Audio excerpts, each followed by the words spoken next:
Hi, this is Ben Sommer. If you're listening to this on iTunes on the podcast, please do subscribe. If you're on YouTube, you got the subscribe to my channel button there. Please do. Anywhere, wherever you are, please check out my website, my music at bensommermusic.com. BENSOMMER music.com. This is episode 3 of Deep Music Criticism, where I take a particular song that I love or hate and go through it in very technical musical detail with reasons why it's great or shitty, as the case may be. I say this is episode 3. It's really a backtrack to episode 13 on my blog series. I started this series as a written blog post, series of blog posts on my website. And although this is the third broadcast I'm doing, it's really a recap of the 13th text blog I posted. I'm talking today about Dream Theater's Scenes from a Memory, and focusing on the on one song in particular. Although I hit various points along the about the entire album, which is a bit unusual. Usually I focus on a single song, and this is a first in that I didn't love the thing. I'm not a massive Dream Theater fan. The thing is, all my fans, a lot of my fans, people who listen to me, keep saying, "Wow, you have a lot in common with Dream Theater. You have moments of prog metal grandiosity in your music, Ben. Is Dream Theater an influence?" And I say, no, not really. The few moments I've heard of them, ranging from the late '80s and early '90s, when I ran across them, I just was never in love. They seem to me to be a slightly lamer Queensryche, if you will. And Queensryche was never my favorite either. Just as Queensryche was kind of a lamer version of Iron Maiden, slightly lamer, if you will.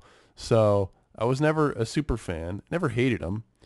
But anyway, because of all the feedback on Ben Sounds Like Dream Theater, I felt a need to go back and listen in detail and try to find what a lot of critics call one of their milestone albums.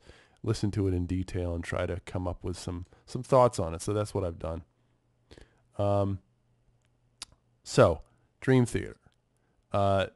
Most fans know that they're really a musicians band. Their roots are a bunch of music college majors at Berklee College got together, and the unkind critics say all they do is musical masturbation, wanking off with their virtuosic chops and fast fingers and high-pitched vocals, and they put out music for other musicians. Just not, they have a rabid fan base, but they're not really artists, if you will. I think that's a little harsh, because they do have some interesting musical moments. As I found on this album, Scenes from a Memory, the long title of this album is Metropolis Part 2, Scenes from a Memory. It was released in 1999 when I was in graduate school, and definitely not paying attention to Dream Theater. But there's some interesting, it's a concept album for sure. It's got a story. It reminds me, in fact, I mentioned Queensryche. It reminds me a lot of Queensryche's album Operation Mindcrime, which I think was from 1988. Very similar kind of, futuristic, mind control, dystopian, Philip K. Dick kind of world. And it's a similar kind of story. I mean, is that all prog metal bands can think of? They seem to all do it Iron Maiden's Stranger in a Strange Land was that kind of concept. I mean, it's kind of funny. Science fiction is just very popular with prog rock and prog metal. 2112, you name it. But to me, the album really just sounds, again, like just like a lot of Dream Theater extended fits of riffage and strong chops pieced together in sections that have like almost zero transition from one to the next.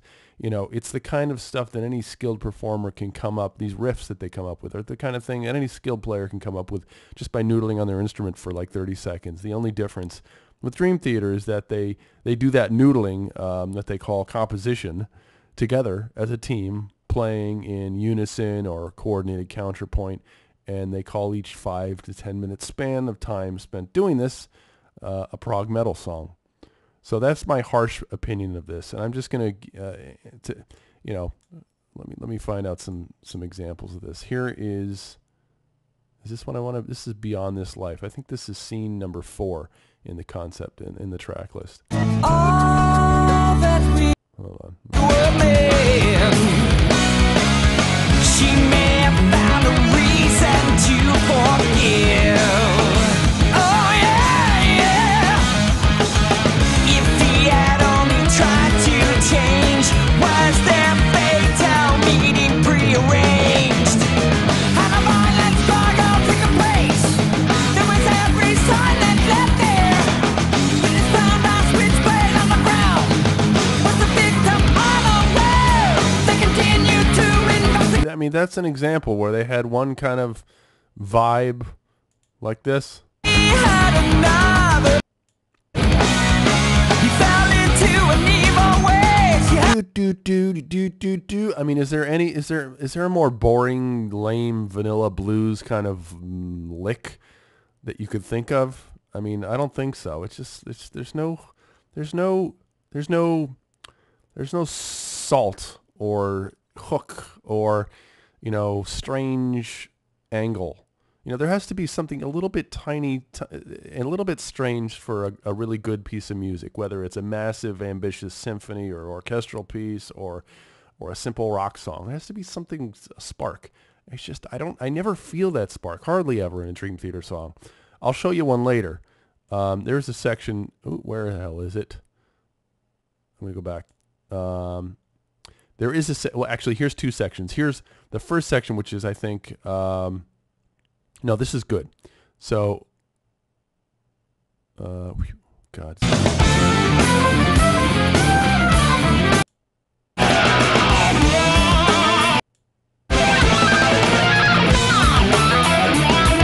Sorry, folks, this isn't going well. That's what you get for doing stuff on the fly. Let me do it one more time. So this is an example of another thing I hate about the Dream Theater in general is they're a keyboardist. These days, it's this guy. What the hell is his name? Jordan Rudess. I mean, he's a fine player, very skilled player. He's got all the soul in the world, I'm sure, and he sounds great. But maybe you could chalk this up to the late '90s technology. But the synthesizer he uses is horrible. Listen to this fake, cheesy, fake brass patch that he's using for this solo.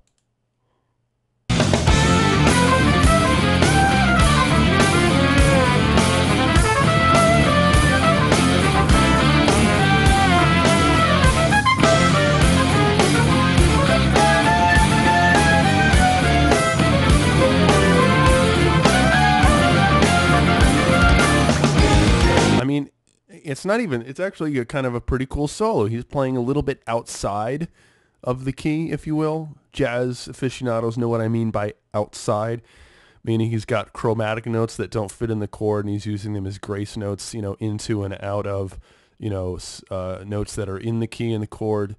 And he does so skillfully. He's obviously got chops, and he's got some artistry going on there. But that fucking sound, pardon me, is horrible. But it transitions to a very cool spot where he at least changes his sound to a marimba sound, which is, I guess, comes off better in the sampler. And he does a very Frank Zappa-esque,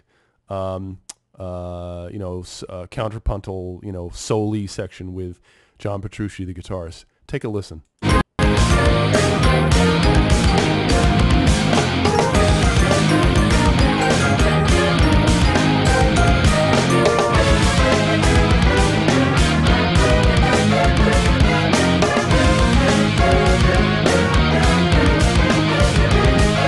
By the way, this isn't the section I meant. It's coming up.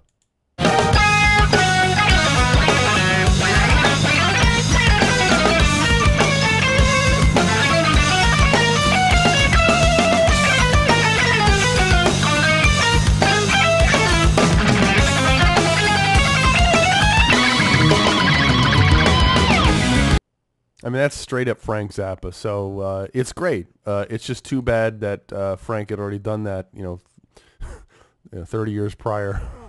But anyway, again, there's an exemplar that exemplifies the brief moments of brilliance, sandwiched by long stretches of musical silliness. that to me is what every Dream Theater song and album is like. So that's just those are my thoughts. You can't win them all, especially with me. I'm a tough critic. But regardless, if you do like Dream Theater, and you wouldn't be here if you didn't, or if you weren't interested, take heed to what my other fans and listeners say, that Ben sounds like Dream Theater. I don't get it, but I believe them.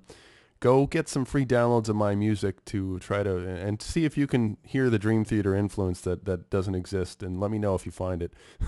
Go to bensommermusic.com, BENSOMMER music.com. You get 3 free downloads if you throw your email address my way. And honestly, I would like to hear what you think of my music, even if you hate it, because I got to be able to, I can't just dish it out and not take it. I got to take it if I got haters. Anyway, that's it. Talk to you next time. Bye.